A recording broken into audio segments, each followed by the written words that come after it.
Welcome to new TV Telugu. Janasena party కార్యకర్తలతో ప్రజలతో మమేకమయ్యే దిశగా అడుగులు వేస్తోంది.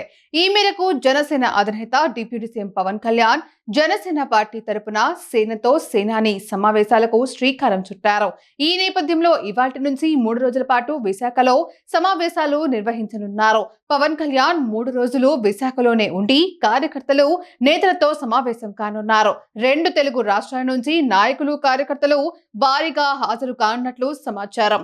ఈ మేరకు పార్టీ నాయకులు సమావేశాలకు సంబంధించి అన్ని ఏర్పాట్లు పూర్తి చేశారు.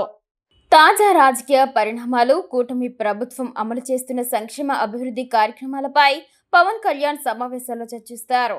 29వ తేదీన ఒక్కో అసెంబ్లీ నియోజకవర్గంలో పార్టీ ఆవిర్భావం నుంచి పనిచేస్తున్న 10 మందిని ఎంపిక చేసి వారితో వివిధ అంశాలపై అధినేత మాట్లాడతారు.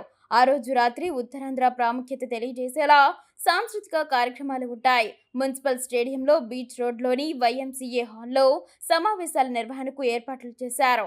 అలాగే 30న ఇందిరాగాంధీ ప్రియదర్శిని స్టేడియంలో భారీ బహిరంగ సభ నిర్వహిస్తున్నట్లు పార్టీ శ్రేణులు తెలిపారు. ఆ రోజు సాయంత్రం 6 గంటలకు ఉప ముఖ్యమంత్రి పవన్ కళ్యాణ్ సభా ప్రాంగణానికి చేరుకొని ప్రసంగిస్తారు. జనసేన పార్టీ అధినేత డిప్యూటీ సీఎం పవన్ కళ్యాణ్ చేపట్టిన సేనతో సేనాని సమావేశాలు జనసేన పార్టీకి కొత్త బలం ఇస్తున్నాయి. భవిష్యత్తు కార్యాచరణపై చర్చలు జరుపుకోవడానికి, వ్యూహాలు రూపొందించుకోవడానికి ఈ సమావేశాలు ఉపయోగపడుతున్నాయి. పవన్ కళ్యాణ్ పార్టీకి సమయం కేటాయించడం, భవిష్యత్తు దిశను సూచించడం జన సైనికులకు ప్రేరణ ఇస్తుందని పార్టీ నాయకులు హర్షం వ్యక్తం చేస్తున్నారు.